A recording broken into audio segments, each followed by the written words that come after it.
নমস্কার। আমার লেখা আরেকটি বই জীবন, আলো ও ঈশ্বর থেকে কিছু কথা বলার চেষ্টা করছি। কিছু কথা বলছি। জীবনে যত পূজা হলো না সারা, জানি হে জানি তা হয়নি হারা। খুব মূল্যবান কথা, কবিগুরু রবীন্দ্রনাথ ঠাকুরের লেখা, অপূর্ব। আমরা জানি মাধ্যাকর্ষণ শক্তি। বৈজ্ঞানিক ব্যাখ্যা কি ব্যাখ্যা? না, প্রতিটি জিনিস ওপর থেকে নিচের দিকে পতিত হয়। কারণ কি? একটা নির্দিষ্ট শক্তি, মাধ্যাকর্ষণ শক্তি সব জিনিসকে ওপর থেকে নিচের দিকে টানে। মানুষের গর্ব, মানুষের অর্থ থেকে উৎপত্তি লাভ করে। মানুষের অর্থ, প্রতিপত্তি সবই মানুষকে অহম বোধে উন্নীত করে। অর্থাৎ মানুষের মনের মধ্যে একটা অহংকার বোধ জাগ্রত হয়। তখন নিচুতলার মানুষকে তারা বুঝতে পারে না, বা জানতে পারে না, বা জানার চেষ্টাও করে না। আমরা কি লাগেজ নিয়ে পৃথিবীতে এসেছিলাম কেউ বলতে পারবেন? কিছুই নয়। আমাদের লাগেজ কিছু ছিল না। তাহলে আমরা যখন আসল ভ্রমণ করব, আসল ভ্রমণ বলতে আমরা যখন মৃত্যু মুখে পতিত হব, তখন আমাদের সঙ্গের যে লাগেজ, কি লাগেজ থাকবে? কিছুই নয়।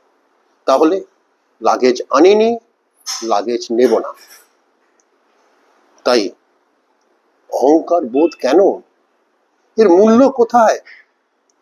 মানুষের এই অহংকার বোধ, এই অহংকার বোধের চেতনা ত্যাগ করতে হবে এবং মানুষকে মুক্তভাবে, সুন্দরভাবে, শান্তিপূর্ণভাবে জীবনযাপন করতে হবে। আমার লেখা বই থেকে আমি এখন কিছু কথা বলি। শুধু ক্ষণিকের অশ্রুকণা বা হাসি কান্নার ক্রিয়া প্রতিক্রিয়া আমাদের মনের মধ্যে সবসময় চলে।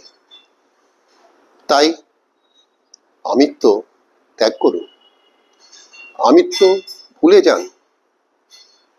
তোমার নিজস্ব কীর্তি, তোমার সৌরভ, তোমার অর্থ, তোমার রূপ ও বৈচিত্র্যের রূপরেখা সবই ক্ষণিকের জন্য। তার মূল্য খুবই সামান্য সময়ের ব্যবধানে।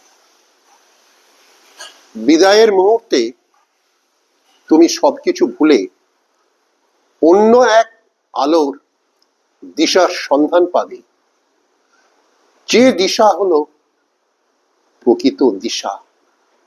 সেই প্রকৃত দিশার সন্ধানের জন্য মানুষকে মায়া ত্যাগ করতে হবে, মুক্তভাবে জীবনকে প্রবাহিত করতে হবে। আমাদের কাছে এক অজানা, অচেনা ঠিকানায় আমরা পৌঁছে যাব। তাই নেই কোনো মায়া। আর আত্মীয় অনাত্মীয়ের যে মূল রূপরেখা, সেটাও আমরা ভুলে যাব। তাই শুধু ত্যাগের মন্ত্রে নিজেকে দীক্ষিত করতে হবে।